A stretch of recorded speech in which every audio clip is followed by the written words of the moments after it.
जीवन का सबसे बड़ा सवाल हमेशा यही रहा है कि हम जन्म क्यों लेते हैं। क्या जीवन का कोई विशेष उद्देश्य है या हम महज एक शारीरिक प्रक्रिया का परिणाम हैं?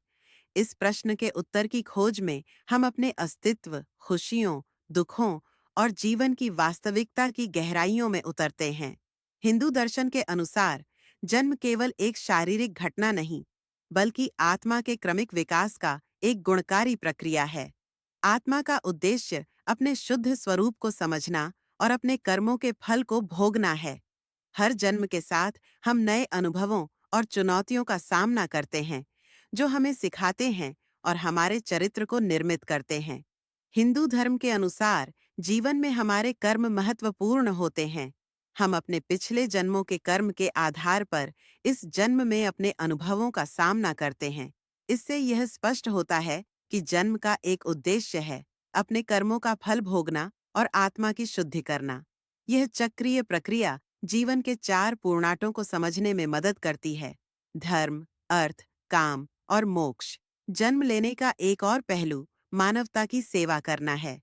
हर व्यक्ति के पास अपनी क्षमताएं और प्रतिभाएं होती हैं, जो समाज में योगदान देने का माध्यम बन सकती हैं। जब हम अपने कौशल और योग्यताओं का उपयोग दूसरों के कल्याण के लिए करते हैं, तब हम जीवन का वास्तविक अर्थ समझते हैं।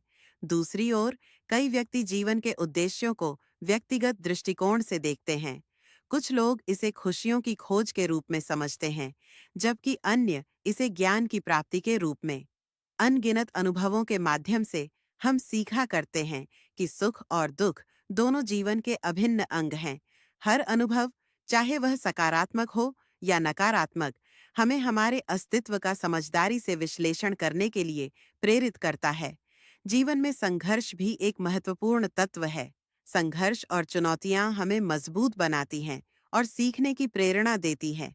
यही कारण है कि अनेक लोग अपने कठिन अनुभवों को सकारात्मक अंत में बदलते हैं और दूसरों को प्रेरित करते हैं। आध्यात्मिक दृष्टि से यह मान्यता है कि जन्म का उद्देश्य केवल भौतिक सुख प्राप्त करना नहीं है, बल्कि आत्मा का विकास करना और मोक्ष की दिशा में अग्रसर होना है। असली सुख तब मिलता है जब हम अपने अस्तित्व का सच्चा अर्थ समझते हैं और अपने उद्देश्य को पहचानते हैं। अंत में, जन्म लेने का प्रश्न हमें जीवन की गहराइयों में उतरने और अपने आस-पास के लोगों के साथ जुड़ने की प्रेरणा देता है।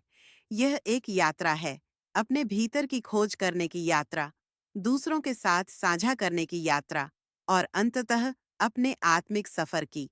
जीवन का उद्देश्य केवल जीना नहीं है, बल्कि जीने का उद्देश्य समझना और उस ज्ञान के अनुसार जीना है।